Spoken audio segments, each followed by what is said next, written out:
안녕하세요. 김동원 목사입니다.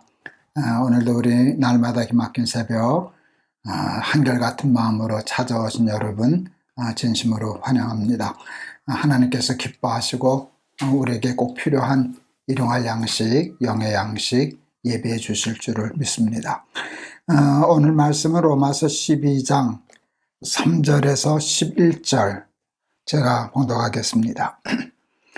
내게 주신 은혜로 말미암아 너희 각 사람에게 말하노니 마땅히 생각할 그 이상의 생각을 품지 말고 오직 하나님께서 각 사람에게 나누어 주신 믿음의 분량대로 지혜롭게 생각하라. 우리가 한 몸에 많은 지체를 가졌으나 모든 지체가 같은 기능을 가진 것이 아니니 이와 같이 우리 많은 사람이 그리스도 안에서 한 몸이 되어 서로 지체가 되었느니라. 우리에게 주신 은혜대로 받은 은사가 각각 다르니 혹 예언이면 믿음의 분수대로, 혹 섬기는 일이면 섬기는 일로, 혹 가르치는 자면 가르치는 일로, 혹 위로하는 자면 위로하는 일로, 구제하는 자는 성실함으로, 다스리는 자는 부지런함으로, 긍휼을 베푸는 자는 즐거움으로 할 것이니라. 사랑에는 거짓이 없나니 악을 미워하고 선에 속하라. 형제를 사랑하여 서로 우애하고 존경하기를 서로 먼저 하며 부지런하여 게으르지 말고 열심을 품고 주를 섬기라. 아멘. 제가 자꾸 쉰 목소리가 나와서 여러분 좀 갑갑하시겠습니다.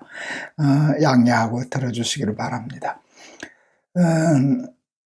하나님이 에덴 동산에 모든 것을 다 아담과 하와에게 허락하시고 선악과 나무 하나만 금하셨지요.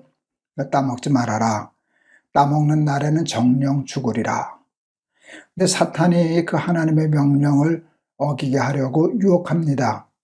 선악과 따먹으면 내가 하나님이 되리라. 하나님이 내가 하나님 되는 거 싫어서 따먹지 말라 그런 거야. 이제 결국 따먹고 범죄하였죠. 그것이 우리에게 원죄가 되었죠.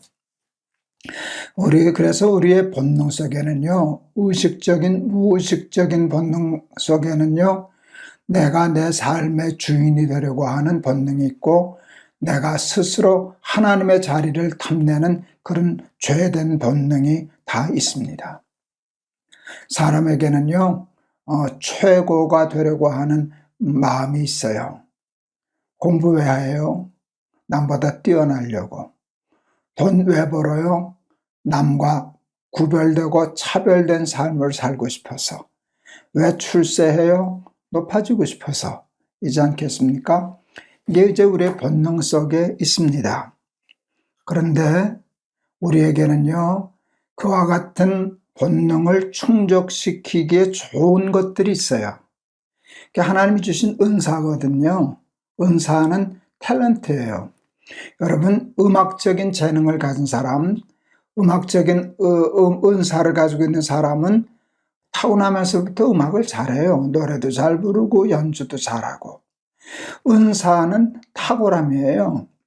근데 모든 사람에게 하나님이 그 은사와 재능과 탤런트를 주셔서요, 모든 사람은 조금만 노력하면 그 분야에 있어서는 남보다 뛰어나고 탁월할 수 있는 그런 기회들을 다 가지고 태어났어요. 왜 하나님은 그와 같은 재능과 은사를 주셨나? 필요하기 때문에. 이 온 세상에 하나님의 나라를 이루기 위하여 모든 사람들이 다 행복하게 살기 위해서 그와 같은 기능들이 다 필요하기 때문에, 그것이 한 오케스트라와 같이 각자 다른 소리를 내는 것 같지만 하나의 아름다운 웅장한 오케스트라를 만들어내는 것처럼 그런 강한 은사가 필요하기 때문에 어떤 사람에게는 이 재능을, 어떤 사람에게는 저 재능을 주셨어요. 그 부분에서는 탁월하지만 여러분, 다른 사람은 다른 면에서 탁월함이 있는 거예요. 근데 그 탁월함은 다 공평한 거예요. 근데 사람들은요, 하나님은 그것을 구별로 주셨는데, 구별이죠. 구별인데 사람은 그것을 꼭 차별로 바꿔놔요. 그 이제 고린도 교회, 우리가 고린도서 공부했는데 고린도 교회 교인들이 은사를 받은 후에 범한 오류가 그거잖아요. 내 은사가 더 높다. 내 은사가 더 중요하다. 그러다가 다투고 분쟁이 일어나고 파가 갈리고 그러지 않았습니까? 그런데 하나님 앞에서는 모든 재능과 은사가 다 똑같아요. 여러분, 이거 굉장히 중요한 것이에요. 예수를 믿는다면 이것부터 우리가 배우고 몸에 익혀야 돼요. 모든 사람은 주 안에서 평등하다는 거예요. 어떤 사람은 이게 뛰어나고 나는 이것이 뛰어나지만 그렇다고 해서 내가 저 사람보다 더 낫거나 하나님이 나를 특별히 더 사랑하신다거나 그런 건 없어요. 하나님 앞에서 모든 백성들은 다 평등하고, 그리고 모든 은사와 재능은 다르지만, 기능은 다르지만 그것이 하나의 몸을 이루는 지체로서 하나님 앞에서 평등하다라고 하는 사실, 여러분 꼭 잊어서는 아니 될 것입니다. 많은 사람들은 자신에게 주어진 탁월함을 자신을 높이고 자기를 영화롭게 하고 자기를 부유하게 하는 도구로 잘 활용해요. 그런데 하나님이 우리에게 그와 같은 재능과 탁월함을 주신 까닭은 그것을 혼자 누리고 다른 사람을 깔보고 부리라고 주신 것이 아니라 섬기라고 주신 것이에요. 너에게는 이와 같은 재능이 있으니 그 재능으로 다른 사람을 섬겨라. 너에게는 이와 같은 은사가 있으니 그 은사를 가지고 그 은사가 없는 사람들을 도와라. 이게 하나님의 뜻인데 우리는 그것을 사탄에게 쏘가서 선악과 따먹은 원죄가 있어서 그걸 가지고 자기를 높이고 자기만 최고인 것처럼 그렇게 착각하면서 살아가니까 서로 오케스트라가 되어서 하나의 화음을 이루어야 할 우리의 이 세상의 삶이 삑삑거리고 저 잘났다 그래서 이렇게 소음을 일으키고 굉음을 일으키는 그런 세상이 되고 말았습니다. 그러니까 이제 이 탁월함, 이런 부작용이 있으니까 여기서 또 잘못하면 반대로 가기가 쉬워요. 그래서 그 탁월함을 무조건 다 죄악시하고 교만이라고 생각하고 욕심이라고 생각하고 그것을 추구하지 않는 사람들이 있어요. 근데 여러분, 그것은 또 잘못된 거예요. 오늘 여기 성경에 보면은요, 부지런하여 11절, 부지런하여 게으르지 말고 열심을 품고 주를 섬기라. 여러분, 하나님이 우리에게 은사를 주셨거든요. 근데 그거를 그냥 가만히 있으면 이렇게 새서 없어져요. 은사는 소멸하거든요. 그런데 그 은사를 갈고 닦아야 돼요. 부지런해서 열심을 품고 공부하고 훈련하고 노력해서 하나님이 주신 달란트를 2달란트를 4달란트로 만들고 5달란트를 10달란트로 만드는 것, 그래 가지고 하나님과 세상을 섬기는 것, 이거 우리가 해야 할 일이에요. 그런데 부지런한 게 참 어렵잖아요. 게으르지 않는다는 게 얼마나 힘들어요. 그래서 우리는 대개 다 게을러요. 부지런한 거 힘드니까, 그래서 게으르고 부지런하지 못해서 은사를 다 잃어버려 놓고는 자기를 합리화하기를 좋아해요. 자기는 욕심이 없어서 그렇다고, 그리고 자기는 겸손해서 그렇다고. 이건 잘못된 거예요. 탁월함을 무조건 죄악시하면 안 돼요. 탁월함은 갈고 닦아서 부지런히 열심을 품고 갈고 닦아서 5달란트 주셨는데 10달란트로 주를 섬기는 열심이 우리에게 있어야 해요. 그런데 세상 사람들은 그 달란트를 10개, 20개로 키워서 다 자기 자신만을 위해서 쓰는데 우리는 열심히 노력하고 애써서 그 달란트를 가지고 하나님을 섬기고 세상을 섬기고 그런 사람이 되어야, 여러분, 그 예수 믿는 사람의 바른 삶이라 그렇게 얘기할 수 있을 것입니다.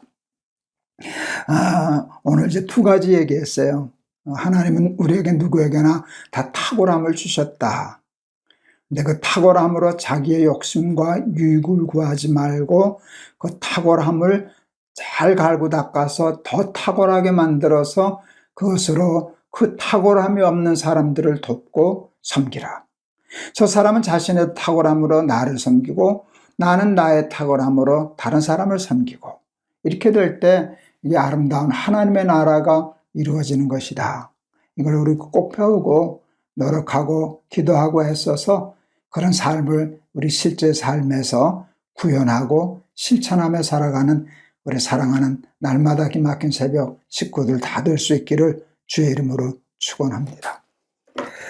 우리 날기새에서 자주 부르는 찬송인데요, 582장 어둠 밤 마음에 잠겨 역사의 어둠 짙었을 때에 하는 찬송인데, 이 오늘 설교하고는요 2절 가사가 참 딱 맞아요. 옥토의 뿌리는 깊어 하늘로 줄기 가지 솟을 때 옥토의 뿌리를 깊게 내려요. 부스런하게. 그리고 가지는 하늘을 치솟게 해요. 그리고 열매가 열리면 그 열매 만민이 산다. 이게 이제 오늘 제가 로마서 12장 3절에서 11절 말씀 가지고 전한 하나님의 메시지하고 딱 맞는 가사라 생각합니다. 제가 좀 쉬운 소리지만 부르겠습니다. 어둠 밤 마음에 잠겨 역사의 어둠 짙었을 때에 계명성 동쪽에 밝아 이 나라 여명이 왔다. 고요한 아침의 나라 빛 속에 새롭다. 이 빛 삶 속에 얽혀 이 땅에 생명탐 놓아간다. 옥토의 뿌리는 깊어 하늘로 줄기가지 솟을 때 가지 복 마늘에요 그 열매 만민이 산다. 고요한 아침의 나라 일꾼을 부른다. 하늘 씨앗이 되어 역사의 생명을 이어가리. 맑은 샘 줄기 용솟아 거칠은 땅에 흘러 적실 때 기름진 푸른 벌판이 눈앞에 활짝 트인다. 고요한 아침의 나라 새 하늘 새 땅아 길이 꺼지지 않는 인류의 횃불 되어 타거라. 아멘. 기도하시겠습니다. 하나님 우리에게 주신 은사가 있습니다. 그것은 탁월함으로 나타납니다. 우리는 우리의 탁월함을 이용해서 그 재능이 없는 사람을 억누르고 무시하고 멸시하고 자기를 높이고 자기 유익을 구하는 데 쓰고 삽니다. 근데 하나님이 저희들에게 각양 은사와 탁월함과 달란트를 주신 까닭은 그 은사와 재능이 없는 사람을 돕고 섬기라고. 각 사람이 자신의 탁월함으로 다른 사람을 돕고 섬김으로 나는 다른 사람을 섬기고 다른 사람은 나를 섬겨주고, 이것이 하나님 나라의 아름다운 모습임을 가르쳐 주는데, 우리는 선악과 따먹은 원죄가 있어서 하나님의 뜻과 반대의 삶을 자꾸 살아갑니다. 하나님 우리에게 주신 은사를 부지런히 장사하여 2달란트는 4달란트로, 5달란트는 10달란트로 갈고 닦아 발전하게 하옵소서. 그리고 그 재능으로, 그 능력으로, 그 권능으로 더 세상을 섬기고 열심히 주를 섬기는 부지런하여 게으르지 말고 열심을 품고 하나님과 하나님의 나라의 백성들을 섬겨나가는 우리 사랑하는 날마다 기막힌 새벽 가족들, 식구들 다 되게 하옵소서. 예수 그리스도의 이름을 받들어 기도하옵나이다. 아멘. 여러분 감사합니다. 이제 내일이 되면은요, 이 방송은 이제 수요일 날 나갈 건데요. 내일이 되면 우리 날마다 기막힌 새벽 시작한 지 꼭 만 2년 되는 날입니다. 우리가 2019년 6월 17일 날 첫 방송을 시작했더라고요. 이것은 벌써 2년이 됐는데, 여러분 2년 동안이면 아무리 좋은 일을 해도요, 이제 패턴이 하나도 안 바뀌잖아요. 그죠? 그냥 이대로 그냥 카메라 하나 앞에서 그냥 설교하고 잘 나오지 않는 소리로 찬송 부르고 기도하는 패턴이 하나도 바뀌지 않았는데, 그러면 아무리 좋은 것이라도 조금 실증도 나고 지루하기도 하고 이제 그렇게 되기 쉬운 때거든요. 그런데 그걸 감안하면은요, 여러분들 참 대단하시다 싶어요. 이 버릇 같고 매일 똑같은 일인데 어떻게 지치지 않고 꾸준히 그 일을 하실 수 있는지 참 생각하면 여러분 대단하다 이렇게 싶습니다. 하나님이 새로운 능력을 주시기 때문에 생각합니다. 제가 하는 것은 지루하지만 여러분 하나님의 말씀 그 안에는 생명이 있어서요, 날마다 새로운 것이 있잖아요. 똑같은 얘기를 하는 것 같은데도 새롭게 받아들여지는 건 하나님의 역사예요. 여러분이 늘 똑같은 말씀과 패턴 같아도 날마다 새롭고 날마다 기막힌 성령의 역사가 이 시간에 참여하는 저와 여러분에게 늘 함께 하실 수 있기를 기대하고 기도합니다. 여러분 감사합니다. 여러분 정말 사랑합니다. 내일 또 뵙겠습니다.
여러분 안녕하세요. 김동호 목사입니다.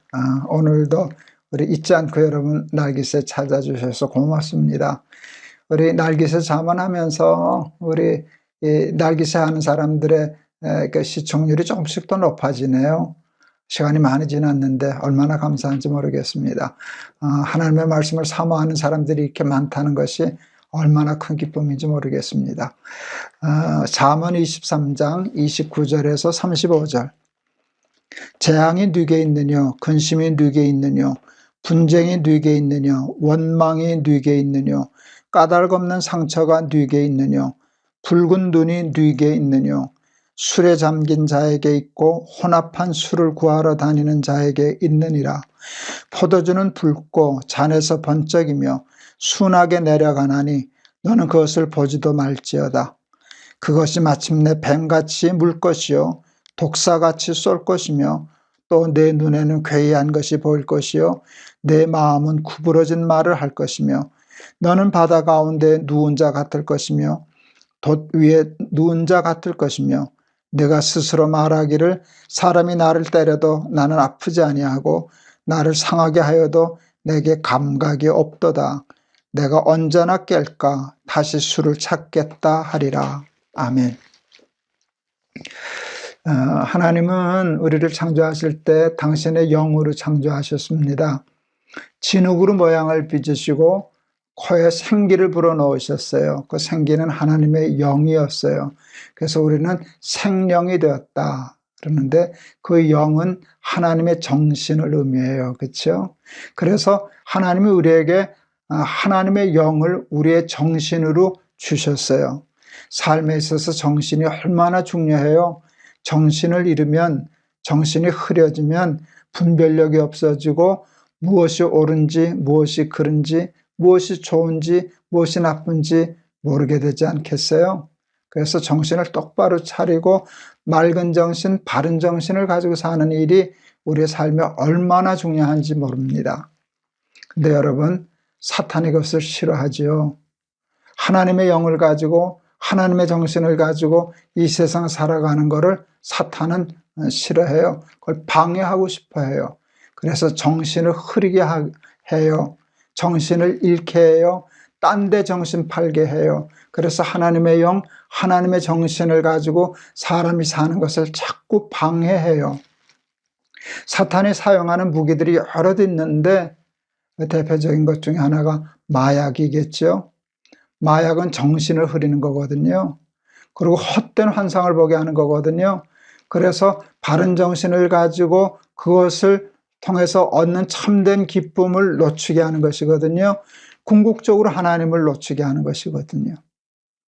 그런데 마약과 같이 무서운 것 중에 하나, 사탄이 전략으로 사용하는 것 중에 하나가 술이에요. 그래서 오늘 말씀은 술 취하지 말라는 거예요. 술에 대한 말씀을 길게 써 놓으셨네요. 술은 이렇게 정신을 잃게 하는 것이에요. 사람들이 왜 제정신을 가지고 맑은 정신을 가지고 사는 것을 힘들어하고 사탄의 유혹에 잘 빠질까요? 세상이 너무 힘들어서 그런 게 아닐까요? 맨정신을 가지고 바른 정신을 가지고 세상 사는 게 너무 무서우니까, 너무 두려우니까, 너무 힘들고 고통스러우니까 도피하고 싶은 거예요. 야, 이건 맨정신으로 못 살겠다. 취해야 살겠다. 잠시라도 취해서 이걸 잊어야 되겠다라고 하는 회피 본능이 아닐까요? 그래서 그 회피하는데 그 방법이 정신을 잃어버리는 거예요. 정신을 흐리게 하는 거예요. 취하게 하는 것이에요. 여러분, 이게 별거 아닌 것 같지만 그렇게 되면 굉장히 중요한 심각한 문제가 생겨요. 아까 얘기했잖아요. 회피하려고 하는 거잖아요. 현실에서 힘들다고 도피하려고 그러는 거예요. 그러려고 정신을 흐릿하게 하는 거잖아요. 그 심리가 인간에게 건강하지 못해요. 그리고 술이나 마약이 주는 쾌락이 있어요. 그쪽으로 가면 이루어지는 쾌락이 있어요. 근데 여러분, 그것은 타락한 것이고 하나님의 건강한 행복과 축복이 아니잖아요. 그 가짜 쾌락에 물들게 되면 진짜 복을 누릴 수 없게 돼요. 그래서 참 기쁨, 참 평안을 잃어버리게 되기 때문에 여러분, 술 취하는 일은 그 생활을 아무렇지 않게 생각하는 일은 상당히 위험한 일이에요. 그런데 세상은 다 그렇게 취해서 살잖아요. 취하지 않고는 살 수 없다고 생각해서. 그리고 그것이 주는 쾌락이 있기 때문에 거기에 중독되어서 사람들이 그게 문화가 되었어요. 우리 예수 믿는 사람들도 그들과 함께 어울려서 같이 일하면서 살아야 되는데 우리만 술 안 마시고 우리만 그 생활을 거부하고 사는 일은 물과 기름 같아서 어울리지 못해서 많은 문제가 생기잖아요. 그렇기 때문에 세상과 별 생각 없이 같이 술 취하고 또 그런 생활을 하고 하는데 여러분, 어떻게 이것을 이겨낼 수 있을까요? 제 이제 큰아들이 공군 장교를 했습니다. 통역 장교를 했는데요. 소위 인관을 하고 계룡대에 이제 부대 배치를 받아서 근무를 시작하는데 군대에도 이제 술 문화가 많잖아요. 회식 문화가 끝나고 이제 회식이 많은데 회식하면 이제 술자리가 이제 되죠. 술자리가 되는데 우리 큰아이가 첫 회식을 하는 이 전날 부대장님한테 편지를 하나 썼답니다. 부대장님, 저는 예수 믿고 교회 다녀서 술 못합니다. 내일 회식이 있을 때, 술 있을 때 저 술 안 마시면 안 될까요? 저 술을 빼주시면 안 되겠습니까? 하는 그런 편지를 썼다는 것 같아요. 그러면서 고집 부리지 않고 분위기 깨지 않고 부대장님이 그래도 마시라 그러시면 저 마시겠습니다. 근데 빼주실 수 있으면 빼주시면 좋겠습니다. 부대장님이 참 감사하게도 우리 아이의 그 글을 받아주셨어요. 그래서 그 다음날 회식 자리에 술을 하는데 다 직원들에게, 사무실 직원들에게, 야, 김서희는 술 못한단다, 교회 다닌단다, 저 사이다 갖다 줘라. 그래서 회식 자리는 꼬박꼬박 참석했는데 술 안 마셔도 됐다고. 야, 그거 되냐? 군대가 그게 되냐? 그랬더니 예, 공부는 그게 돼요. 공부는 벌써부터 그게 되네요. 분위기 좋아요. 그래서 참 감사하게 생각했어요. 그래도 그 회식 자리는 꼬박꼬박 찾아다니는데 제가 물었어요. 힘들지 않냐? 너 다 술 취해서 어울리는데 너만 맨정신으로 있을 때 사람들이 너 왕따 시키거나 그러지 않냐? 그랬더니 아니에요. 나 인기 좋아요. 그랬더니 네가 어떻게 인기가 좋으냐? 그랬더니 그 얘기예요.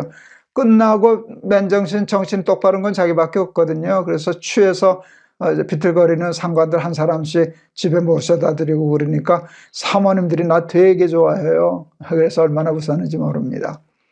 예, 그렇게도 술 안 먹는다고 술 먹는 사람들과 적대시하고 끼지 않고 그러고 살 수는 없죠. 같이 어울리는데 예의를 갖춰서 양해를 구하고 피할 길을 찾는다라고 하면 또 전 피할 길을 찾지 않을까. 그리고 그러면서도 잘 어울리고 또 건전하게 살면 사람들이 우리를 더 신뢰하고 힘들고 어려운 일이 있을 때 우리에게 도움도 구하고 그러다가 전도도 할 수 있지 않을까 하는 생각을 해보았습니다. 사랑하는 여러분, 세상은 취하지 않고는 살 수 없는 어려운 세상이 되었습니다. 그래서 사람들은 술 취하지 않고는 맨정신으로 살 수 없다고 생각하는데 맨정신으로 살 수 있다는 것을 보여주는 사람들이 있어야 되지 않겠습니까? 맨정신을 가지고 힘들고 어려운 것 정면 돌파해서 승리하고 이겨내고 마침내 평안을 누리고 참 기쁨을 누리고 건전한 삶을 사는 모습을 보는 훈련된 유격 조교처럼 훈련된 조교가 시범을 보여야 하지 않겠습니까? 술은 자신에게도 재앙이 되지만 여러분 주위 사람에게도 많은 피해를 끼칩니다. 저희 아버님 얘기를 제가 나기세 시간에 많이 했잖아요. 저희 아버지 1904년생 참 근사한 아버지셨어요. 저희 아버지는 참 근사하셨어요. 1904년생이신데 고지식하지가 않았어요. 판에 박힌 사과를 하지 않았어요. 지금 와도 젊은이들하고 통할 수 있는 근사한 아버지셨어요. 저희 아버지는 권위적이지 않으셨어요. 저희 아버지는 저하고 친구 같았어요. 그래서 정말로요, 저는 아버지하고 당구장도 다녔고요. 그때 스케이트도 타러 다녔어요. 저희 아버지는 피겨 스케이트 타셨거든요. 1904년생 할아버지가 지금 살아계셨으면 117살인데 머리가 하얀 영감님이 비교 타면은 거기 스케이트장 온 아이들이 다 구경했어요. 그때 어깨가 으쓱했어요. 우리 아빠야, 우리 아버지야. 그랬어요. 그리고 제가 예를 들면 아버지 저 100원 주세요. 그렇게 하면 저희 아버지는 100원 주지 않으셨어요. 야, 이마 100원 갖고 되냐? 그리고 200원 주셨어요. 근데 저희 아버지는 정말 100원도 저를 줄 수 없는 때가 있으셨어요. 워낙 가난하셨으니까. 그때 꼭 저한테 이렇게 얘기하셨어요. 미안하다. 애비가 돼서 너 그것도 못 해주고 미안하다. 그래서 제가 더 미안하고 그랬어요. 참 근사한 아버지셨어요. 근데 제가 설교하면서 잘 하지 않았던 얘기가 있어요. 제가 아버지 때문에 많은 고통을 받았거든요. 저희 아버지는 주벽이 있었어요. 거의 알코올 중독이라고 할 수 있겠죠.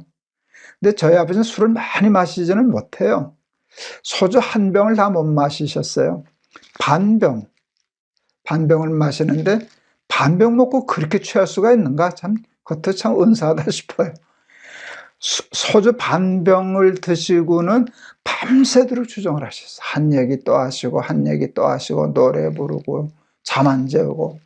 그래서 얼마나 고통스러운지 모릅니다. 이렇게 화가 나서 아버지한테 어떻게 해댈 수는 없고 그걸 주먹 쥐고 참다 보면 제가 온몸에 마비가 올 정도로 많은 고통을 받았어요.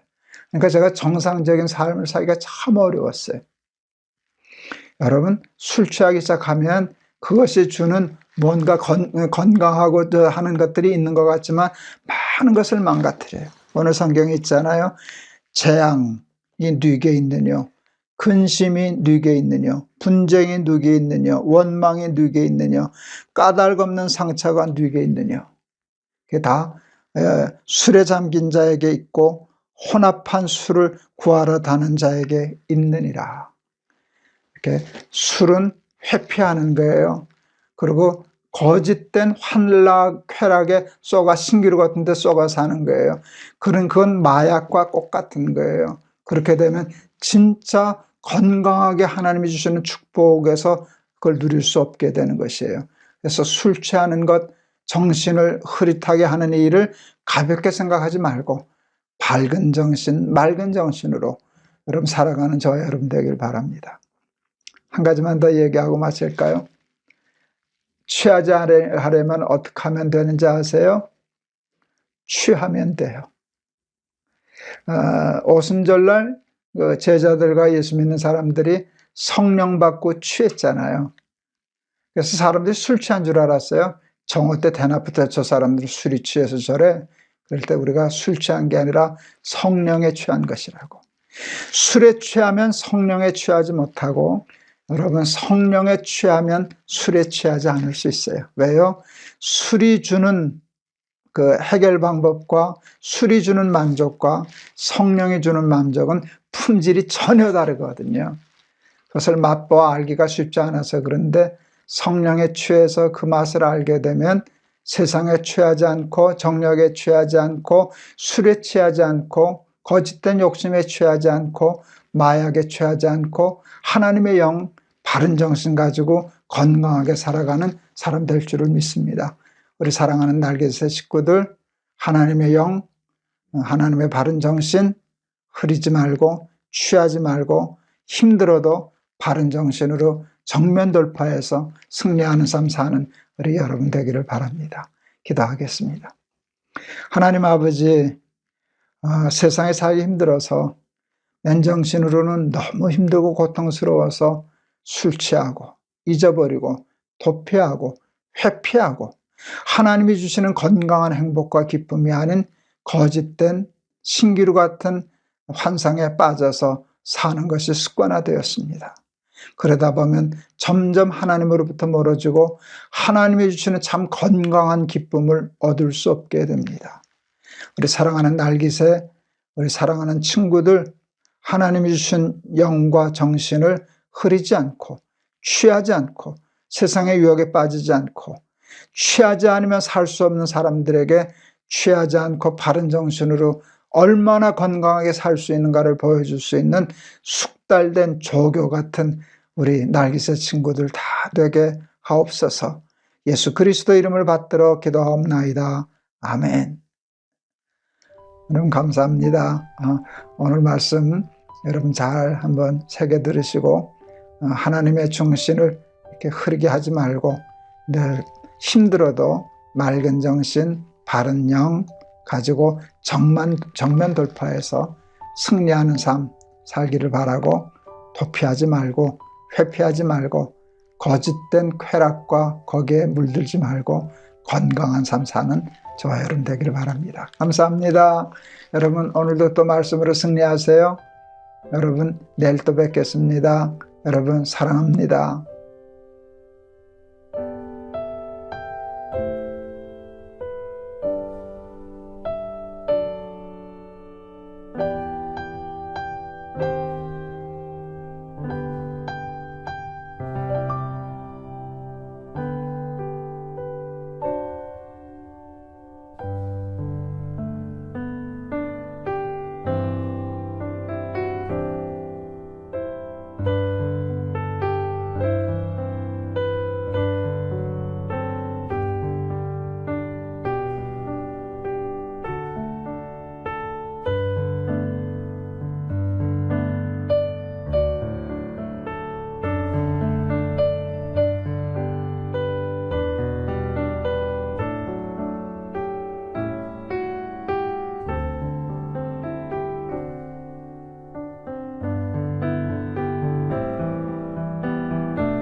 여러분 안녕하세요. 김동호 목사입니다.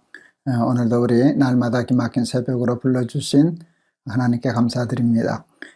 오늘도 어제에 이어서 주기도문 계속 함께 공부하도록 하겠습니다. 누가복음 11장 1절에서 4절입니다. 예수께서 한 곳에서 기도하시고 마치심에 제자 중 하나가 여짜오되 주여, 요한이 자기 제자들에게 기도를 가르친 것과 같이 우리에게도 가르쳐 주옵소서. 예수께서 이르시되 너희는 기도할 때 이렇게 기도하라. 아버지여, 이름이 거룩히 여김을 받으시오며 나라가 임하시오며 우리에게 날마다 일용할 양식을 주시옵고 우리가 우리에게 죄 지은 모든 사람을 용서하오니 우리 죄도 사하여 주시옵고 우리를 시험에 들게 하지 마시옵소서 하라. 아멘. 우리 주기도문 이렇게 여러 날 지금 계속하고 있는데 첫 번째 생각한 것은 예수님이 가르쳐 주신 것, 너희의 기도를 들으시는 하나님은 너희의 아버지시다. 이게 예수님이 기도에서 가르쳐 주신 첫 번째고요. 두 번째, 하나님은 너희로 말미암아 영광 받기를 원하시고 너희로 말미암아 이름이 거룩히 여김을 받기를 원하신단다. 내가 그런 삶 살게 해달라고 하나님께 기도해라. 그럴 때 저 정말 소름 끼쳤어요. 내가 그런 삶을 살 수 있겠구나. 하나님께 기도하면 하나님이 나 때문에 영광을 받으신다면, 나 때문에 우리 하나님의 이름이 높아지신다면 얼마나 잘 사는 일이겠어요. 그리고 세 번째는 나라에 임하시며, 우리가 예수를 믿으면서도 하나님 나라를 참 잊고 살았구나, 욕심내지 않고 살았구나 하는 거 어제 생각하면서 같이 생각했어요. 나라를 위해서, 하나님 나라를 위해서 기도해라. 오늘 이제 네 번째 생각하려고 하는 것은요, 일용할 양식을 주옵시고 라고 하는 기도예요. 제가 어제도 잠깐 얘기했지만 하나님은 균형이 있어요. 세상은 그까지가 아무것도 아니야, 그걸 뭐하러 기도하냐, 믿음 없는 사람처럼 하나님의 나라만 기도해야지. 그거 아니에요. 하나님의 나라와 세상 나라, 하나님의 나라가 임하옵시며 라고 얘기하고 일용할 양식을 주옵시고 라고 기도해라. 이게 예수님의 가르치심이에요. 제가 자주 얘기하고 있지만 제가 태어날 때 저는 세계 최빈곤 국가에서 태어났어요. 전쟁 중에 태어난 피난민의 아들이었으니까요. 제가 늘 얘기하잖아요. 어머니가 그 임신 중에 먹지를 못하니까 저는 신장이 2개여야 되는데 하나 반이라고, 신장을 다 만들지 못하고 태어났다고. 또 젖이 없어서 쌀 미음으로 이렇게 먹었는데 그건 치명적이에요. 태어나서 1년에 먹은 모유는요 굉장히 그 면역이나 건강에 중요한 것인데요, 그걸 먹지 못하고 어머니 젖을 못 먹으면 우유라도 먹어야 되는데 그것도 못 먹어서, 여러분 그 가장 중요한 때에 쌀 미음으로 먹었다는 것은 이건 정말 힘든 일이죠. 그것도 없어서요, 쌀이 없어서 저 미음 써먹을 쌀이 떨어져서 우리 아버지가 친구 집 봐주러 갔다가 그 친구 집에 쌀떡에 쌀이 가득 있는 걸 보고 한 줌 주머니에 넣고 와서 나 미음 뿌려졌다 하는 얘기 어렸을 때 들은 기억이 있습니다. 저희 어릴 때는요, 밥 굽는 사람들이 꽤 있었어요. 그래서 전 실제로 아침이 되면 거지들이 꽤 많았어요. 깡통 들고, 정말 깡통 들고 밥 달라고, 밥 좀 달라고. 저 어렸을 때 기억납니다. 쉰밥도 괜찮아요 그랬던 기억이 제가 있어요. 네, 그래서 깡통에 밥 얻으러 다니던 거지들이 있었고요. 제가 신학교 다닐 때까지도 사실은 우리 동기 신학생들 중에도 점심 못 먹는 학생들이 더러 꽤 있었어요. 제가 69년도에 고등학교 졸업하고 이제 세운상가 점원노로 잠깐 했었는데요. 그때 세운상가에 무슨 이제 공장도 있고 그러는데요. 그 공장들 가보면 월급 없이 일하는 아이들이 꽤 있었어요. 그냥 먹여주고 재워주는 거. 그래서 그때는 이제 식모라 그랬잖아요. 가정부. 그 식모도 보내고 그러는데 대개 월급 없었어요. 그때 우리가 하던 말이 있어요. 한 입 돈다, 입 하나 돈다. 이렇게 먹고 사는 게 참 힘들었어요. 그래서 정말 일용할 양식을 주옵시고 라는 기도가 필요한 시대를, 정말 간절한 시대를 저도 살았어요. 그런데 지금 이제 35,000불 시대를 우리가 사네요. 이제 세계 바야흐로 진짜 선진국이 되었어요. 밥 굽는 사람 없지 않을까요? 밥 굽는 일이 있기는 있겠지만 쉽지는 않은 세상이 되었어요. 어떤 방법을 통해서든지 자기가 정신 똑바로 차리고자고 하면 밥은 안 굶을 수 있는 세상이 된 것 같아요. 그만큼 부유해졌어요. 그리고 저도 이제 정상적으로 교회에서 생활비 받고 생활하고 그러니까 이제 제가 하니까요, 밥 세끼 먹는 일은 걱정이 되질 않고요. 어느 때인가부터 우리는 다이어트를, 여러분 살을 빼는 일, 먹는 게 너무 과해가지고 과영양 상태가 돼서 너무 지나쳐서 건강을 잃는 세상을 지금 우리가 살아가고 있어요. 그리고 무슨 맛집, 이제는 밥은 배가 옳지 않기 위해서 먹는 게 아니라 맛으로 먹고요. 그 다음에 뭐 먹방, 맛집, 뭐 이러는 세상을, 식도락, 이런 세상을 살게 되었어요. 여러분, 그러면서 굉장히 중요한 신앙의 하나의 위기가 생겼어요. 뭔지 아세요? 일용할 양식을 주옵시고라는 기도가 필요 없게 되었어요. 그리고 우리 의식과 무의식 속에 무슨 생각이 들어가는지 아세요? 저도 그 생각을 하고 깜짝 놀랐는데요. 내가 어디 가서 밥 세 끼 못 먹을까? 여러분, 밥 세 끼 먹는 일을 이제는 아무렇지도 않은, 그건 뭐 하나님까지 신경 안 쓰셔도 내가 얼마든지 내 힘으로 해결할 수 있는 거다라고 하는 그런 좀 자만이랄까? 어리석은 자만심이 의식 속에, 무의식 속에 있게 되었어요. 저도 어느 날 무슨 생각을 하다가 어디 가서 내가 밥 세 끼 못 먹을까? 그런 생각을 하다가 하나님이 이 내 생각을 괘씸하게 생각하시고 얼굴을 돌리시면 내가 밥 굶겠구나. 꼼짝없이 굶겠구나. 그거 깨달았어요. 그래서 그때 생각한 게 뭔가 하면 일용할 양식을 주옵시고라고 하는 기도가 지금 있어야 되겠구나. 이 풍족한 세대에도 과영양 상태에서 그렇게 썩어가는 이 세상 속에서 예수님이 오늘 우리에게 가르치시는 기도는 뭔가 하면 날마다 일용할 양식을 주옵시고라고 기도해라. 이건 여러분 굶주리고 있는 때에도 우리에게 필요한 기도이지만 모든 먹는 것이 풍족하고 넘쳐나는 때 어디 가서 밥 세 끼 못 먹으랴라는 이 허망한 생각을 하기 쉬운 이때에 예수님이 하라고 가르쳐 주신 기도예요.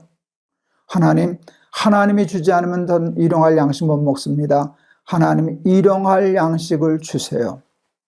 제가 그런 깨달음을 깨달은 후부터 하나님께 늘 기도해요. 하나님 일용할 양식을 주세요. 우리 아이들 밥 굶지 않게 해주세요. 우리 자손들 밥 굶는 일 없게 해주세요. 하나님, 이거 사람이 할 수 있는 일이 아닙니다. 하나님 일용할 양식을 주시옵소서라고 기도하게 되는데, 여러분, 제가 그 기도를 하면서부터 내 신앙이 이제 제자를 잡아가는구나 하는 걸 느끼게 되었어요. 여러분, 저는 인간적으로 밥 걱정하는 적은 아니잖아요.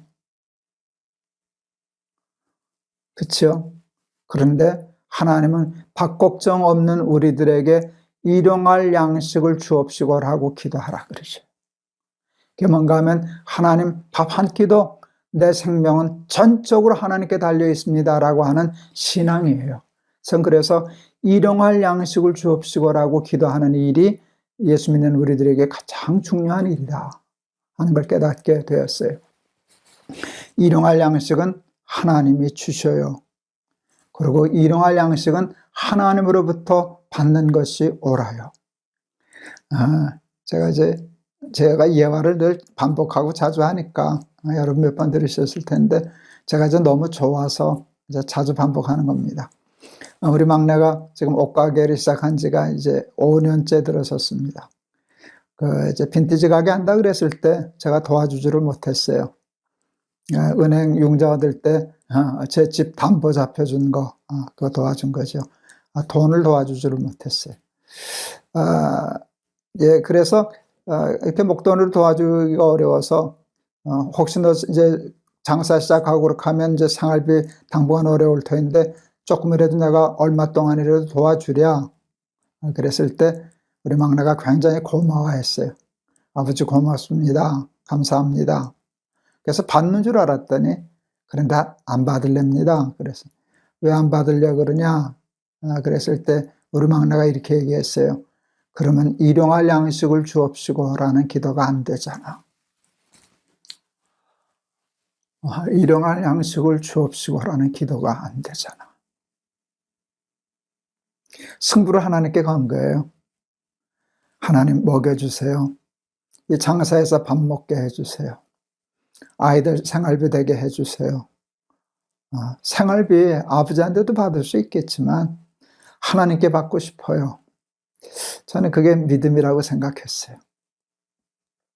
그리고 이제 일용할 양식을 주옵시고라고 할 때 또 하나 생각나는 게 있어요. 저는 일용할 양식을 주옵시고라고 하는 기도를 실제로 해야 되는 세대에서 태어났어요.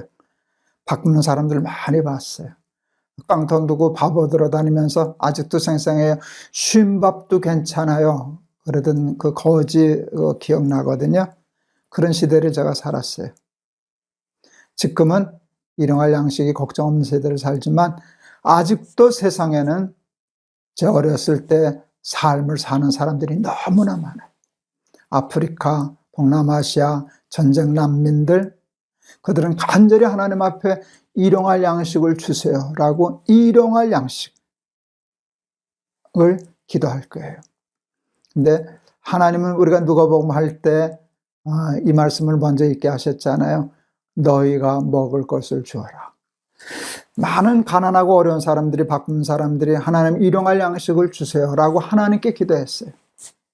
하나님이 응답하시는데 하나님이 직접 주시지 않으시고 우리에게 얘기하셔요. 야, 쟤네들이 일용할 양식 달라고 나한테 기도했어. 내가 주어라. 내가 좀 가져다 주어라. 내가 거기다 가져다 주라고 그들에게 주어야 할 양식을 내가 너한테 맡기지 않았냐? 너 넘쳐나지 않냐? 썩어나지 않냐? 풍부하지 않냐? 너희가 먹을 것을 주어라. 일용할 양식을 주옵시고 라고 애타게 일용할 양식을 위하여 기도하는 많은 이 세상의 사람들에게 그 기도의 응답이 우리를 통해서 이루어지기를 하나님 원하시고 계시겠다. 이제 그런 생각들을 해보았습니다. 여러분, 지금 우리는 일용할 양식을 주옵시고라는 기도가 필요 없는 세상에서 사는데 그게 필요 없는 게 아니에요. 이 풍부한 세상 속에서도 하나님 일용할 양식을 주옵시고라고 하는 것이 얼마나 하나님을 제대로 믿는 믿음인지 모릅니다.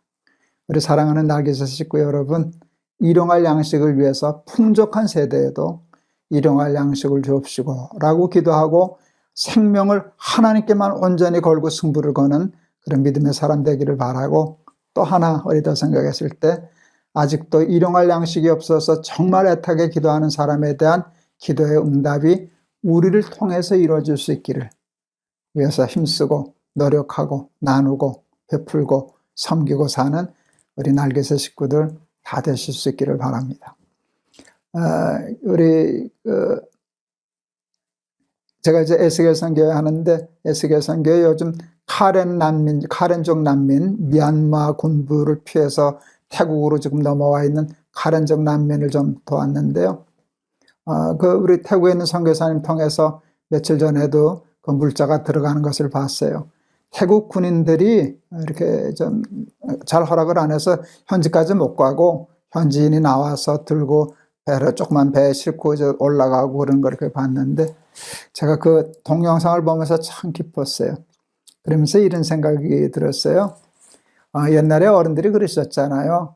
자기 새끼들 입에 밥 숟가락 들어가는 것이 제일 기쁘다. 부모는 애들이 밥 먹는 게 입에 아이들이 뭘 먹고 맛있어 하고 그게 제일 기쁘잖아요. 자기가 먹는 것보다.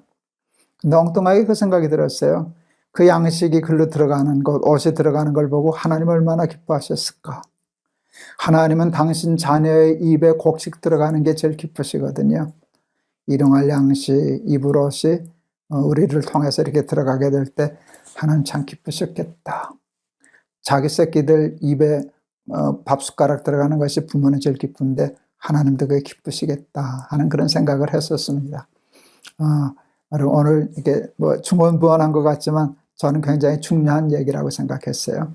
일용할 양식을 주옵시고 라고 하는 기도 정말 하나님 앞에 하면서 살아가는 저와 여러분 되기를 바랍니다. 기도하겠습니다. 하나님 아버지, 오늘은 우리에게 일용할 양식을 하나님께 기도하라 가르쳐 주셨습니다. 우리는 지금 일용할 양식을 주옵시고라는 기도의 필요성을 느끼지 못하는 풍부한 세상에서 살아갑니다. 그래서 어디 가서 밥 새끼 못 먹으랴 라는 그런 엉뚱한 생각하기 쉬운 때, 모든 것이 풍족할 때에도 예수님이 가르쳐 주신 기도, 날마다 일용할 양식을 주옵시고라고 기도해라. 하나님 아니시면 일용할 양식 먹을 수 없는 무능력함을 고백해라 하는 교훈을 얻었습니다. 그런 믿음 가지고 하나님께 일용할 양식 간구하며 살아가는 믿음의 사람 되게 하시고, 아직도 정말 일용할 양식을 하나님 앞에 애타게 기도하는 사람들의 기도에 우리가 응답하는, 너희가 먹을 것을 주어라, 응답이 되는 그런 삶 또한 살아가게 하여 주시옵소서. 예수 그리스도 이름을 받들어 기도하옵나이다. 아멘.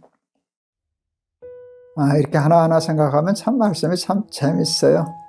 일용할 양식을 주옵시고 라는 기도가 참 그렇게 좋은 기도구나, 중요한 기도구나 하는 것 깨달아서 저는 참 오늘 좋았습니다. 말은 조금 왔다 갔다 중언부언한 것 같습니다. 그러나 여러분 다 같이 은혜 받으신 줄을 믿습니다. 우리 내일 또 뵐게요. 오늘도 말씀으로 승리하세요. 여러분 사랑합니다.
안녕하세요. 김동호 목사입니다.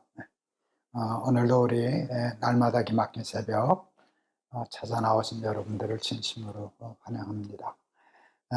오늘 하나님 우리에게 주시는 말씀은 고린도전서 5장 9절에서 13절 말씀입니다. 제가 봉독하겠습니다.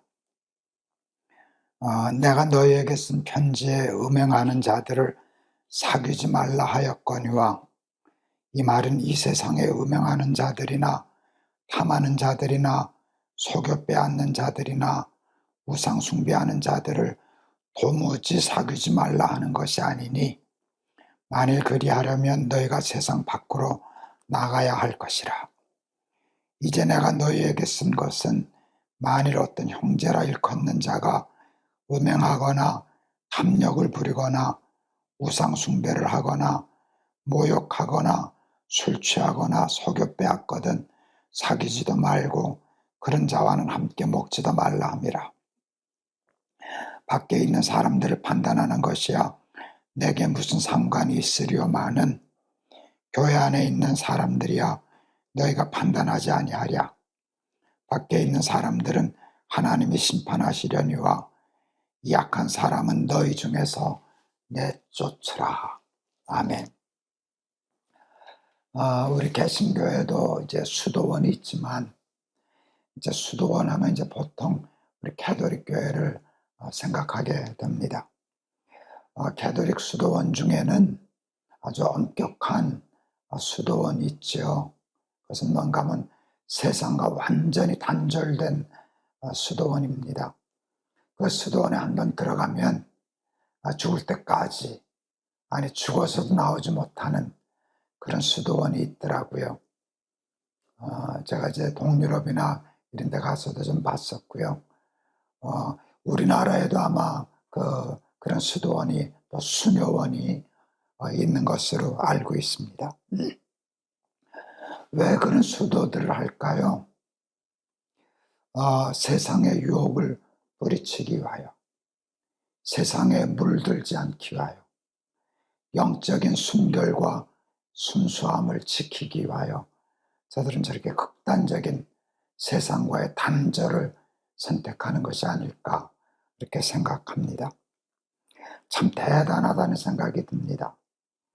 하나님은 그런 분들의 헌신을 절대로 경히 여기거나 가볍게 여기지 아니하시리라, 저는 그렇게 생각합니다.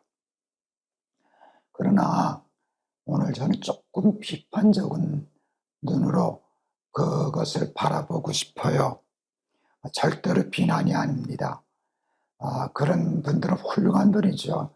제가 엄두도 낼 수 없으리만큼 폄하하려는 것도 전혀 아닌데, 이런 면으로도 생각해 볼 수 있지 않을까 하는 얘기를 좀 해보려고 그럽니다. 제가 보기에는 매우 중요한 문제가 하나 있어 보입니다. 그것은 뭔가 하면, 세상으로부터 물들지 않고 세상 정욕과 문화와 잘못된 타락한 문명으로부터 자기를 지켜낼 수는 있겠지만, 그렇게 세상과 단절하고 세상과 상종하지 않는다면 세상을 변화시킬 수는 있을까 하는 문제가 생각이 납니다. 오늘 이 성경에 보면 바울이 고린도 교회에 서로 상충되는 것과 같은 말씀을 하세요. 9절에 보면 사귀지 말라, 음행하는 자들, 탐욕 부리는 사람들, 세상 사람들 모욕하는 사람들, 쉽게 말하면 죄 짓는 사람들 사귀지 말라 하는 것이 9절입니다. 9절에 그렇게 말씀하시고서는 10절에 가서 이렇게 말씀하셔요. 그 말은 도무지 사귀지 말라는 말은 아니다. 그러면 어떻게 세상을 떠나 살겠냐? 쉽게 말하면 지구를 떠나 살겠냐? 그럴 순 없지 않겠냐? 9절 사귀지 말아라, 10절 도무지 사귀지 말라는 말은 아니다. 여러분, 이거를 어떻게 해석해야 할까요? 바울은 고린도 교인들에게 무엇을 경계하고 교훈하는가 하면, 세상의 물이 교회 안으로 흘러들어오는 것을 경계하고 있습니다. 또 실제로 그것을 경계하는 일은 세상의 물이 음란한 것이라든지 이런 물들이 이미 교회에 들어왔다고 보기 때문에 그것을 굉장히 경계하는 것입니다. 그러니까 세상에 물들지 말라라고 하는 말씀이 사귀지 말라라고 하는 말씀 속에 담겨져 있습니다. 그렇게 말씀하시면서도 엄히 말씀하시면서도 10절에 그런데 도무지 사귀지 말라는 말은 아니야. 이건 무슨 뜻일까? 난 제 해석대로 얘기하면 너희들 세상에 물들지 않게 하기 위해서 세상과 단절하고 세상과 왕래하지 않고 상종도 하지 않고 그렇게 살라는 말은 아니야. 그러면 너희가 어떻게 세상을 변화시킬 수 있겠냐 하는 뜻이라고 저는 해석을 했습니다. 사도 바울이 이해한 교회는, 하나님을 믿는 사람은 세상 속에 살지만 세속에 물들지 아니하고, 그렇다고 해서 세속에 물들지 않는다고 해서 세상과 단절하지 않고 저들을 그냥 정죄하고 판단하고 멀리만 하지 않고 저들과 왕래하고 사귀면서도 교회의 물을 세상으로 흘려내는 그런 사람, 그런 교회 되기를 원하신다라고 하는 뜻으로 저는 해석을 했습니다. 저는 그래서 세상과 담쌓고 한번 들어가면 세상 밖으로 나오지 못하는 그런 수도원, 저는 아마 들어가지 않을 겁니다. 세상적인 욕심이 있어서도 그렇지만 하나님의 식은 조금 다르지 않을까. 도무지 사귀지 말라는 말이 아니라 그렇게 수도하라는 말이 아니지 않느냐. 저는 그렇게 혹 아전인수격인지는 모르지만 그런 해석을 하게 되었습니다. 그래도 저는 생각이 좀 다르지만 그렇게까지 신앙의 순수성을 지키기 위하여 그런 단절된 수동으로 들어가는 수녀님들과 신부님들과 수도사들을 존경합니다. 인정합니다. 그러나 생각은 저는 좀 다릅니다. 사랑하는 우리 날마다 기막힌 새벽 교우 여러분, 가족 여러분, 우리는 세상 속에서 살아갑니다. 그런데 어떻게 세상을 단절하고 살 수 있겠냐 이렇게 하다가 그냥 조금씩 무너져서 죄 안 짓고 어떻게 살아? 요즘 음란하지 않은 사람이 어디 있어? 그래도 이만하면 괜찮지. 그렇게 타협하고 살아서는 안 됩니다. 그거는 사귀지 말라라고 하는 바울의 말씀 속에 있는 교훈입니다. 도무지 사귀지 않는 것은 아니지만 사귀지 말라.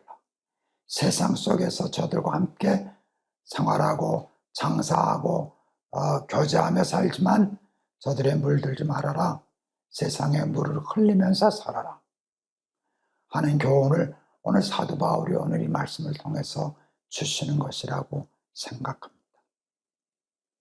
우리 초대 한국교회는 세상 속에 살았지만 세상에 영향력을 끼치는, 세상에 물들지 않는 그런 실력 있는 교회였습니다. 그런데 요즘은 세상 물이 교회 안으로 들어와 여러분 오염된 세상 사람과 사귀지 말라고 하는 것을 어기고 사귀는 그런 교회가 되고 말았습니다. 신앙의 순수성을 지키면서 그 순수성을 세상에 흘려내보낼 수 있는 실력 있는 그리스도인들이 다 되실 수 있기를 주의 이름으로 축원합니다.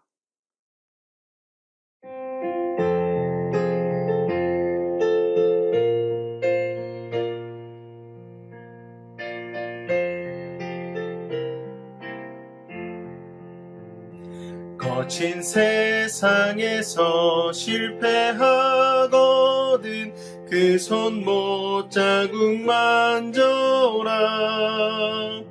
고된 일 하다가 힘을 얻으리 그 손못 자국 만져라. 그 손못 자국 만져라. 그 손못 자국 만져라. 주가 널 지키며 인도하시리. 그 손못 자국 만져라. 내가 어둠 속을 걸어갈 때에 그 손못 자국 만져라. 주가 참 평안을 내게 주시리. 그 손못 자국 만져라. 그 손못 자국 만져라. 그 손못 자국 만져라. 주가 널 지키며 인도하시리. 그 손못 자국 만져라. 내가 부활의 주 따라가려면 그 손못 자국 만져라. 내가 주 안에서 길이 살리라. 그 손못 자국 만져라. 그 손못 자국 만져라. 그 손못 자국 만져라. 주가 널 지키며 인도하시리. 그 손못 자국 만져라. 너의 죄악의 짐 무거울 때에 그 손못 자국 만져라. 마음 문 열고서 주를 모셔라. 그 손못 자국 만져라. 그 손못 자국 만져라. 그 손못 자국 만져라. 주가 널 지키며 인도하시리. 그 손못 자국 만져라. 저는 이렇게 조금씩 이렇게 소리가 나아지는 거는 느끼겠는데 막상 이렇게 녹화하려고 또 하다 보면 아직도 조금 더 가야 되겠구나. 한 달은 좀 더 가야 되지 않을까 싶은데 조금씩 풀리는 거 감사하게 생각을 합니다. 여러분 감사하고 사랑합니다. 그리고 저 대신 날마다 찬송 불러주시는 우리 친구 여러분 감사합니다. 저도 찬송하고 싶어요. 이제 하는 날이 오겠죠. 여러분 사랑합니다. 감사합니다. 힘내세요.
여러분 안녕하세요. 김동호 목사입니다. 오늘도 우리 날마다 기막힌 새벽 계속하겠습니다. 오늘 하나님이 우리에게 주신 말씀은 누가복음 22장 54절에서 62절입니다. 제가 봉독하겠습니다. 예수를 잡아 끌고 대제사장의 집으로 들어갈새 베드로가 멀찍이 따라가니라. 사람들이 뜰 가운데 불을 피우고 함께 앉았는지라. 베드로도 그 가운데 앉았더니 한 여정이 베드로의 불빛을 향하여 앉은 것을 보고 주목하여 이르되 이 사람도 그와 함께 있었느니라 하니 베드로가 부인하여 이르되 이 여자여 내가 그를 알지 못하노라 하더라. 조금 후에 다른 사람이 보고 이르되 너도 그 도당이라 하거늘 베드로가 이르되 이 사람아 나는 아니로라 하더라. 1시간쯤 있다가 또 한 사람이 장담하여 이르되 이는 갈릴리 사람이니 참으로 그와 함께 있었느니라. 베드로가 이르되 이 사람아 나는 네가 하는 말을 알지 못하노라 하고 아직 말하고 있을 때에 닭이 곧 울더라. 주께서 돌이켜 베드로를 보시니 베드로가 주의 말씀 곧 오늘 닭 울기 전에 내가 3번 나를 부인하리라 하심이 생각나서 밖에 나가서 심히 통곡하니라. 아멘. 베드로는 예수님의 수제자였고요. 가룟 유다는 예수님을 은삼십에 팔아먹은 배반자였습니다. 베드로는 수제자였고 또 순교자였고 초대교회의 어른이고 큰 지도자였지만 가룟 유다는 베드로와 비교할 수 없는 배신자, 예수님을 팔아먹은 배신자, 결국은 자살하여 스스로 목숨을 끊은 그런 사람으로 비교의 대상이 되지 않습니다. 그런데 베드로와 가룟 유다의 차이는 뭘까요? 유다는 예수님을 배반하고 베드로는 예수님을 배반하지 않았나요? 베드로도 예수님 배반했잖아요. 모른다고 부인한 게 배반이잖아요.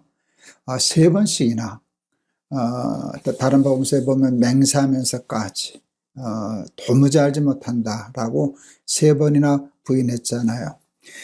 예수님을 모른다고 부인한 거나 예수님을 배반하고 팔아먹은 거나 큰 차이 없어요. 그걸 보면 베드로와 가룟 유다의 그 사람됨이나 그 면에 그렇게 큰 차이가 있어 보이지는 않습니다.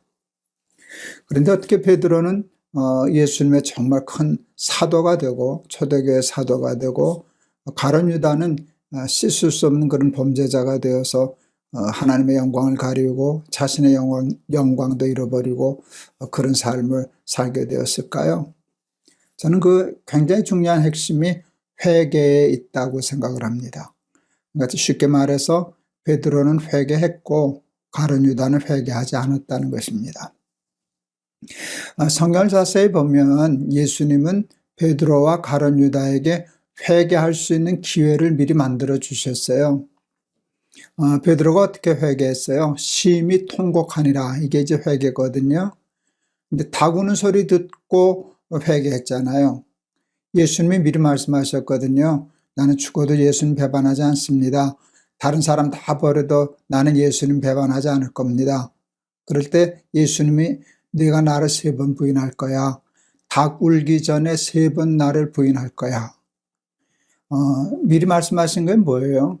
여러 그때 그 상황이 되어서 베드로가 돌이킬 수 있는 그런 어떤 것을 만들어 주신 거예요. 가룟 유다에게도 마찬가지죠. 마지막 유월절 잔치 하실 때 너희 중에 나를 팔 자가 있다. 이 얘기 누구 들으라고 하신 거예요? 가룟 유다 들으라고. 내가 다 알고 있어. 지금이라도 돌이켜. 그런데도 누굽니까? 그랬어요. 가룟 유다도 뻔뻔하게 자기는 아닌 것처럼 행세할 때 누굽니까? 그럴 때 나와 함께 떡그릇에 손을 넣는 자가 거니라. 그럴 때 아마 가룟 유다의 손이 떡그릇에 같이 들어왔었겠죠. 직접적으로 돌이킬 수 있는 기회를 주셨는데 가룟 유다는 돌이키지 않았어요. 우리 베드로와 가룟 유다의 큰 차이는 회개하고 돌이킨 것과 회개하지 않고 돌이키지 않은 것의 큰 차이예요. 왜 사람들은 이렇게 회개만 하면 문제가 풀리는데 회개를 하지 못할까요? 여러분, 회개가 생각처럼 그렇게 쉽지를 않아요. 첫째는 자기가 잘못했다는 것을 깨닫기도 쉽지 않아요. 자기 잘못을 깨닫는 게 참 쉽지 않아요. 근데 깨닫는 것보다 더 어려운 것이 있어요. 깨닫는 것보다 더 어려운 것은 자기는 깨달았어요. 자기는 내가 잘못했구나. 내가 죄를 졌구나. 그는 깨달아 알았는데요. 뭐가 어려운 건가 하면 다른 사람 앞에 자기의 잘못을 시인하고 인정하는 것이 참 어려워요. 그냥 자기만 알고 감추고 싶어요. 안 그런 척, 잘못 안 한 척, 죄 없는 척, 이렇게 감추고 싶은 마음이 있어서 깨닫는 것도 어렵지만 깨닫는 것보다 몇 배, 몇십 배 더 어려운 것은 그것을 시인하고 인정하고 용서를 구하는 거. 이건 정말 어려워요. 이건 정말 어려워요. 이건 보통 용기를 가지고 오지 않으면 될 수 없는 일이에요. 지금 푸틴이 그 우크라이나에 전쟁을 벌였어요. 푸틴이 아마 큰 착각을 했죠. 며칠이면 전쟁 끝나고 자기 뜻대로 잘 수습이 되리라 생각했지만 지금 벌써 40일이 넘었죠. 그것 때문에 러시아에도 많은 어려움이 있고 그런 거랬는데 돌이켜야 되는데 푸틴은 돌이키지 못할 거예요. 그것을 자기가 실수했다는 것, 잘못 판단했다는 것을 백성들 앞에, 러시아 백성들 앞에 시인하고 인정하는 일 푸틴은 못할 거예요. 그게 그렇게 쉬운 일이 아니거든요. 그래서 결국은 어디까지 가나 파멸까지 가는 거예요. 이제 그러니까 얼마나 많은 사람이 그 푸틴에 돌이키지 못하는 것 때문에 푸틴 자신도 어려움 당할 거고요. 이제 나중에 어려움 당할 거고요. 또 많은 사람들이 고난을 받고 죽음을 당해야 되는지 모르는데 그만큼 인정하고 돌이킨다는 것이 어려운 것이에요. 그런데 푸틴 같은 사람만 그런 우를 범하는 게 아니라 우리도 늘상 일상생활에서 그와 같은 오류를 범하면서 살아가고 있어요. 왜 그런가? 어리석기 때문이고요.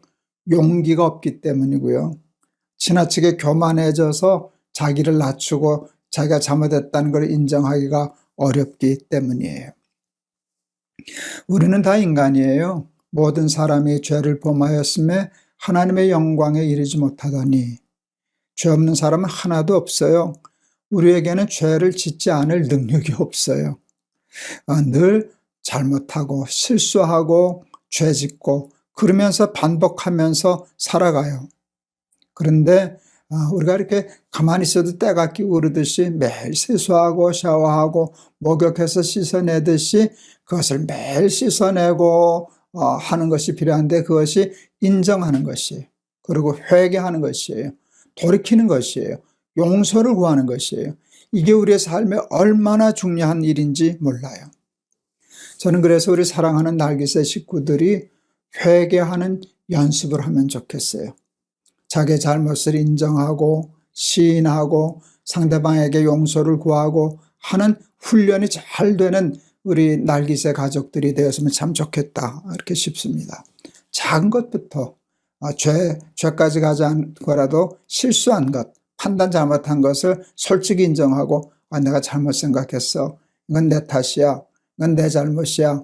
미안해. 용서해줘. 이것을 연습을 해야 되겠다 싶습니다. 이제 저희 우리 개신교 쪽에는 그런 게 없는데 우리 캐톨릭 교회에는 그 고해성사라는 게 있잖아요. 그렇죠? 고해성사.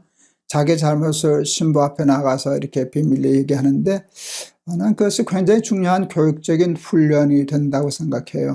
자기의 죄를 자기가 인정하고 신부에게까지라도 그래도 얘기할 수 있다는 것이 굉장히 좋은 신앙의 훈련이 된다라고 생각하는데 우리는 그와 같은 고해성사 우리 개신교회는 없지만 늘 사람 앞에서 인정하고 하나님 앞에서 인정하고 하나님 제가 죄인입니다. 그럴 수 있는 그런 훈련이 되면 좋겠다. 한국교회는 1907년을 대부흥운동의 해로 생각을 해요. 그때 교회에 큰 부흥이 있었거든요. 평양 어느 교회에서 부흥회가 열렸을 때 길선주 목사님이 부흥회 다 끝났는데 은혜를 받고 나서 갑자기 일어나서 그랬죠. 나는 아간과 같은 놈입니다.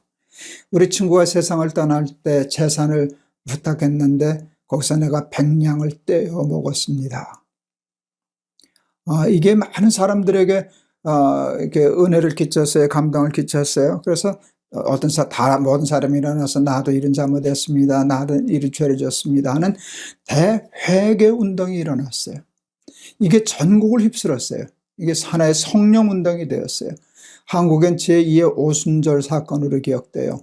대회개 운동이 대부흥 운동으로 이어졌어요.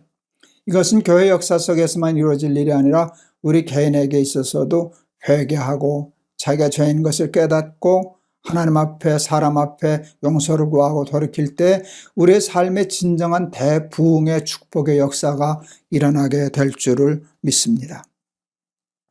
많은 사람들은 그 죄를 인정하면 자기 인생이 다 끝나는 것처럼 파멸되는 것처럼 매장될 것처럼 생각해요. 그러나 그렇지 않아요. 회개하면 하나님도 용서하여 주시고 그것 때문에 우리가 다시 새로운 삶의 기회를 얻게 되는 것이에요. 요한 1서 1장 9절 이런 말씀들은 늘 마음에 새겨서 잊지 않고 살면 큰 도움이 돼요. 만일 우리가 우리 죄를 자백하면 저는 미쁘시고 의로우사 우리 죄를 사하시며 모든 불의에서 우리를 깨끗게 하실 것이요. 우리가 우리 죄를 자백하면 하나님은 우리를 깨끗게 해주실 것이다. 이게 복음이잖아요. 이사야서 1장 18절 여호와께서 말씀하시되 오라 우리가 서로 변론하자. 너희 죄가 주홍 같을지라도 눈과 같이 희어질 것이요 진홍같이 붉을지라도 양털같이 되리라. 회개하면 하나님께서 우리를 깨끗게 하시고 또 건강케 하시고 대부흥의 축복의 역사를 우리도 경험하게 해주실 줄을 믿습니다. 오늘 이 설교를 준비하면서 어렸을 때 주일학교 때 제 기억엔 아마 주일 저녁이나 그때 우리 수요일 날도 어린이 예배가 있었거든요. 그때 생각나네요. 김학균 집사님이시라고 연세 좀 있으셨던 집사님이 그날 설교하셨는데 그때 하셨던 이야기가 아직도 기억이 나요. 이제 많은 주일학교 설교 때 자주 인용되던 이야기 중에 하나죠. 어떤 아이가 이제 고무줄 새총을 만들었어요. 새총은 잘 만들었는데 쏠 새가 없잖아요. 근데 아버지가 기르시는 오리가 집에 있었는데 그냥 장난삼아 이렇게 겨냥해서 하다가 진짜로 쏘았는데 맞아서 오리가 죽었어요. 그래서 아버지한테 야단 맞을까봐 오리를 몰래 파묻었어요. 아이가 오리를 죽인 것은 죄가 아니에요. 그건 실수지 잘못이지. 뭐가 죄인가 하면 파묻은 게 죄예요. 아버지한테 거짓말하려고. 아버지가 야 오리 어디 갔냐? 너 봤냐? 못 봤는데요. 이렇게 해서 이제 아버지한테 거짓말을 했어요. 그런데 이제 거기에 이제 이야기 속에 만들어낸 얘기겠죠. 집에서 일하는 분이 있는데 그분이 한 대 들켰어요. 어느 날 오더니 주인집 아들인데 너 물기로 하라. 뭐 자꾸 심부름을 시키는 거예요. 아저씨가 하세요. 왜 나한테 시키세요? 그랬더니 너 이거 몰라? 봤다고 하죠. 그 순간부터 이 아이는 그 아저씨의 종이 되었어요. 왜? 죄 때문에. 견디다 못해 이 아이가 아버지한테 가서 이실직고를 했대요. 아버지 사실은 내가 이랬습니다. 내가 이렇게 해서 이랬는데 용서해 주세요. 사실 아버지는 다 알고 있었거든요. 그래, 이놈아 잘못했으면 얼른 잘못했다 그러지. 아버지가 오리를 중요히 여기지만 오리가 귀하겠냐 내가 귀하겠냐 이제 교훈하시고 끝내줬어요. 그러니까 다 끝났어요. 용서받았어요. 그것도 모르고 그 아저씨가 어느 날 또 무슨 일을 시키는데 말을 안 들었어요. 너 이거 몰라? 그랬더니 몰라요 하고 뗄 수 있었어요. 죄의 종으로 살다가 회개하고 용서를 받음으로 그 죄의 결박에서 벗어난 것이잖아요. 그 얘기가 그렇게 쉽게 어린아이인 저에게도 다가왔어요. 잘못을 인정하고 회개하면 용서받고 용서받으면 사탄의 종노릇에서 죄의 결박에서 벗어나는구나 하는 것을 깨닫게 되었는데 그 회개가 그렇게 쉽지는 않거든요. 그런데 회개를 잘 연습해서 베드로 같은 사람 될지언정 가룟 유다 같은 우를 범하는 일이 우리에겐 없도록 노력하고 기도하고 연습하고 훈련하고 살아가는 우리 사랑하는 날개새 식구들 다 되기를 바랍니다. 기도하겠습니다. 하나님 아버지, 베드로와 가룟 유다는 큰 차이가 있는 사람 같아 보이지만 똑같은 죄인이고 똑같이 예수님을 배반한 사람입니다. 차이는 베드로는 회개할 줄 알았고 가룟 유다는 회개할 줄 몰랐다는 것입니다. 하나님, 우리에게 회개의 영을 허락하여 주시옵소서. 자기의 잘못을 깨닫고 인정하고 회개하고 돌이키고 용서를 구할 수 있는 용기를 저희들에게 허락하여 주셔서 회개함으로 받는 하나님의 큰 축복을 경험하게 하옵소서. 예수 그리스도 이름을 받들어 기도하옵나이다. 아멘. 우리 오늘 하나님 앞에 하나님 회개의 영을 주십시오. 회개할 수 있는 용기와 능력을 주십시오. 그래서 베드로 같은 삶 살게 해주십시오. 이렇게 기도해서 승리하는 삶 사실 수 있기를 바랍니다. 여러분 감사합니다. 여러분 내일 또 뵙겠습니다. 이제 누가복음 또 다 끝나가는데 이렇게 끝날 때 되면 좀 아수하네요. 이제 이거 끝나면 지난번에 잠깐 제가 말씀드렸듯이 이제 크리스천 베이직, 우리 기독교의 가장 기본적인 이제 교리를 중심으로 이제 창조, 타락, 구원, 재림, 또 교회 이런 것을 한번 잘 공부하려고 그러는데 여러분 위해서 기도해 주시고 기대해 주시길 바랍니다. 여러분 감사합니다. 내일 또 뵐게요. 여러분 사랑합니다.